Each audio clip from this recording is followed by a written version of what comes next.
Ah oui, bah, bien sûr. Ouais, 1re chose, donc j'arrive dans ce pays où je serais arrivé dans un autre pays, je me suis directement intéressé à savoir comment ils travaillent, ouais, notamment sur la politique des jeunes chez les moins de 12 ans. ouais, Donc tu as 2 gros centres qui s'occupent de ça. Bah, ça ressemble un petit peu à ce qu'a dit Marin. ouais. Tu as le USPTR, Mmh, Professional Tennis Registry, mmh, et le USPTA. ouais. Oui, oui. Voilà, tu as 2 gros centres et pour faire partie de ces identités, tu dois payer un membership Ouais. annuel. Mmh, Voilà, et ensuite à l'intérieur, tu choisis ta formation que tu vas faire, donc elle y va crescendo. ouais. Elle est un petit peu plus découpée par rapport à chez nous en France. Mmh. Donc si tu veux, au début, tu as le attends, j'ai dû noter. Ouais, si tu l'as, ouais. Pour le PTR, tu commences par le level 1, le tennis instructor, un petit Ouais. peu comme les CQP, ce qui donne un peu Les bases. foundation of coaching, Mmh mh. les bases, voilà, ouais. Mmh. Après, tu as le level 2, le tennis professional, où là, tu t'occupes plus d'un public beginner, débutant intermédiaire. Ouais. Après, tu as le level 3 qu'ils appellent le performance specialist. Mmh. Moi, je dirais que nous, le DE, c'est plus à ce niveau-là, level Ouais. 3. On est plus sur de la performance. Et puis après, tu vas encore au niveau au-dessus, où là, tu es le master of tennis, où ouais, c'est plus côté, on va dire, DES. Oui. Et là, ils intègrent un peu plus aussi, tu as une formation sur le management en club, Ouais. le leadership, comment développer ton propre programme jeune, adulte. Voilà. Chacun a sa propre touche D'accord. dans ces académies. Hein. Chacun, Ouais. t'as la, la fédération américaine, la USTA, Mmh. elle est beaucoup moins forte et présente qu'en France. Ouais, ils te donnent des guides, des choses à suivre, Oui. mais après, chacun fait comme il veut. Hein. D'accord. Ça, donc ça, c'est l'USPTR. PTR, voilà, oui, Et PTR. ouais, c'est ça. Et après l'USPTA? L'USPTA, bah, ça ressemble un petit peu à la même chose. Ah, ça ressemble un petit peu à la même chose. Les niveaux, c'est niveau 1, tennis instructor. Ouais. Après le pro, elite pro et le master pro. C'est OK. pareil, tu as 4 niveaux. Ouais. Sachant que pour atteindre à chaque fois un niveau différent, il faut passer des étapes. Mmh.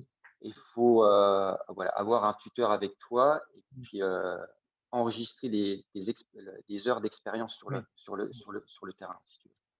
Donc la première chose à faire, si un enseignant, on va dire français, veut venir ici, Oui. première chose à faire, c'est que tu vas sur le site de la Fédé, USPTA, et tu passes un module sur, assez généraliste, mais qui est très bien fait, Ouais. En ligne. sur la Ouais. formation, sur la formation des jeunes, tu vois, Mmh.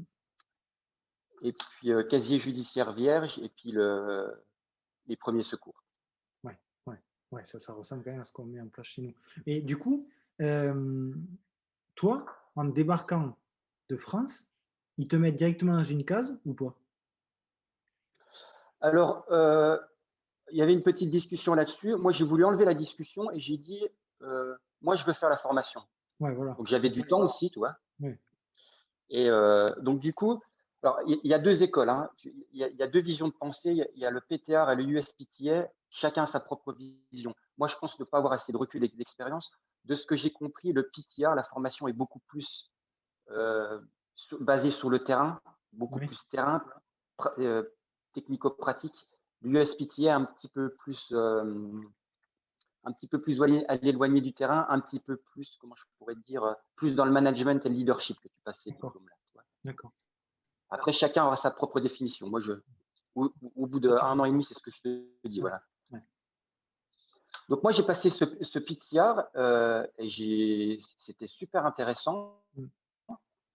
super complémentaire par rapport à ce que j'avais et j'ai vraiment adoré la partie sur la parce que moi, j'ai une sensibilité sur la formation des jeunes chez les moins de 12 ans. C'est un petit peu plus ma spécialité que j'ai Ouais. décidé de m'investir et j'ai bien aimé ce qu'ils mettent un gros accent sur les capacités physiques, Mmh. sur chaque séance, de passer du temps à travailler à travers des jeux, sur l'agilité, la balance, l'équilibre, Ouais.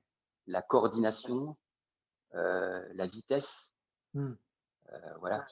Chose que nous, bah, en France, je trouve qu'on récupère pas mal de gamins Ouais. au niveau des compétences physiques, ils sont pas coordonnés, ils sont pas capables de se Ouais. déplacer, pas capables de faire des pas chassés, Mm. ils sont pas capables, de se déplacer, d'attraper une balle, de lire une Oui. trajectoire de balle. Donc Ouais. si c'est déjà difficile sans raquette, voilà, et le fait de développer ça au moins sur une séance d'1 heure, tu passes au moins 10-12 minutes là-dessus, Oui. et bah, derrière, c'est incroyable la capacité d'amélioration et Ouais. ça aide énormément derrière pour le tennis, hein, C'est clair. énormément. Surtout Donc toi, jusqu'à maintenant. moi je dirais, il parle de la nouvelle école de tennis, ce qu'on fait en France, la Galaxy Tennis. C'est pareil, je me suis un petit peu amusé à comparer les systèmes de Oui. formation dans le monde entier Oui. chez les moins de 12 ans. Moi, je trouve qu'à la Galaxy Tennis, c'est un bon outil. Il y a des Oui, choses, oui, c'est clair. c'est Oui, très intéressant. Il y a des repères, il y a les TTCA. Si dedans, on pouvait intégrer un petit peu plus ce que je te disais là, les oui. ADC drills, Mm. mettre quelque chose un petit peu plus physique.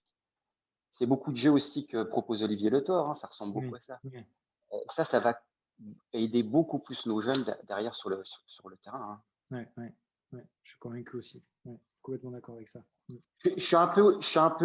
Moi, ma philosophie aussi est basée, j'ai une approche, je pense, un petit peu classique du tennis où voilà, on peut avoir énormément de divergences, chacun a sa propre technique, Oui. le coup droit, le reverse, Mm. le revers, le service. Mais après, quand tu parles de jeu de jambes, Mm. il y a pas de discussion. Le bas du corps, je Oui. veux dire, il y a pas de discussion là-dessus. Mm.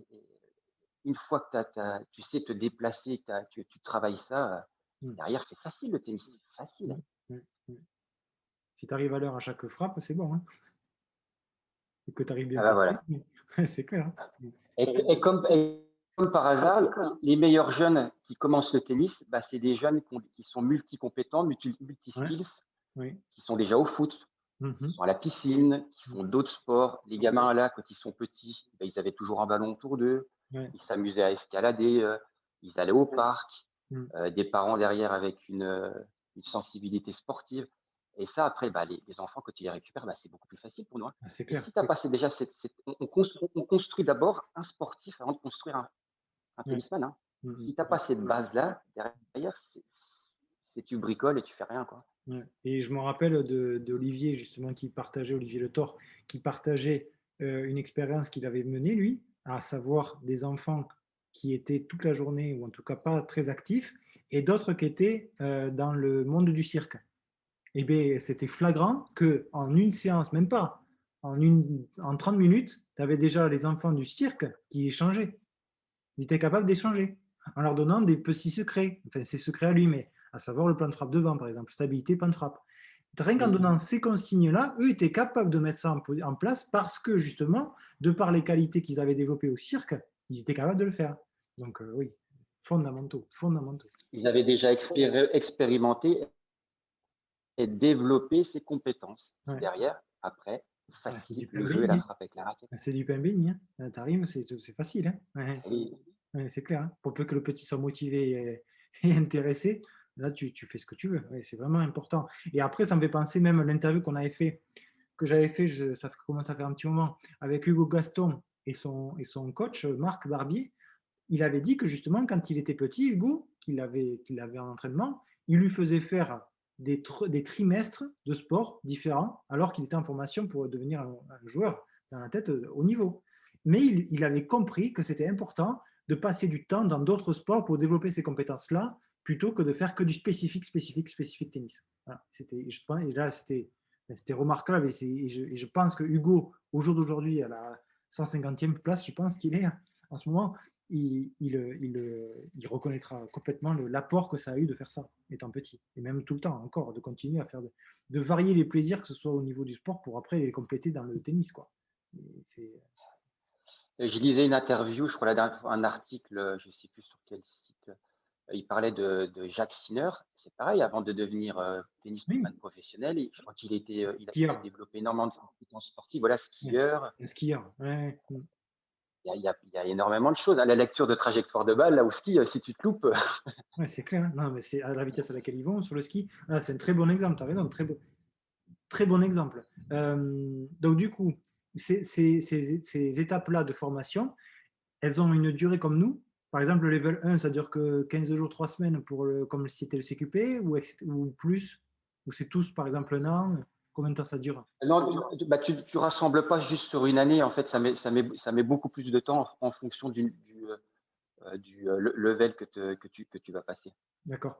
Mais tu as quand même de la partie théorique et de la partie pratique en terrain quand même. Exactement, oui. Oui, oui. Ouais, t'as vraiment Théorique en centre et après une partie et la pratique en parallèle. Ouais. il mélange le centre et puis après du e-learning. Mais aussi, e-learning aussi. Ouais. Ouais. Ouais, c'est très bien. D'accord. Et cette partie PTR, si tu veux, elle m'a permis voilà, à comprendre, à savoir bah, comment ils marchaient, quelle était leur approche, Mm. qui était vraiment, ouais, qui est vraiment guidée, qui était vraiment, vraiment guidée. Voilà. Ouais. Et puis du coup, moi, ça m'a donné envie voilà, d'apprendre d'autres choses. Après, j'ai rebondi. Ouais. C'est là que j'ai fait ta rencontre.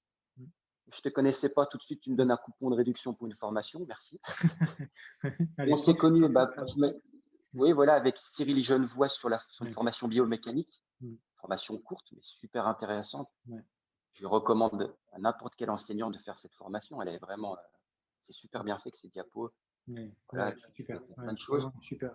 Et même les échanges qu'on avait eus avec Cyril qu'il a partagé sur l'application, hein, c'était vraiment c'est d'une richesse.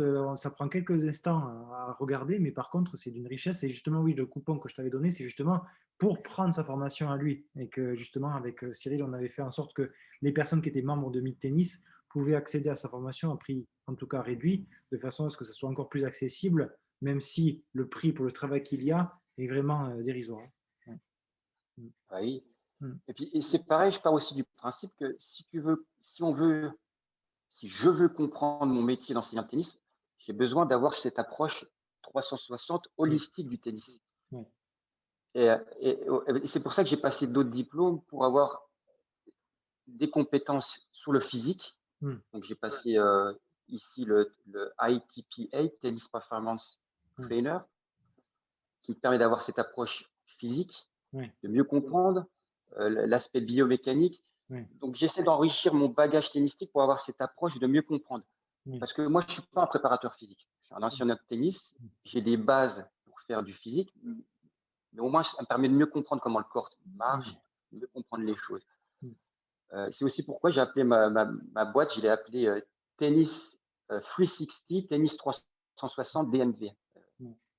Ouais, l'approche 360 Ouais, du important. tennis. Tu ne Ouais. peux pas juste taper une balle, c'est pas que ça, le tennis. Mm.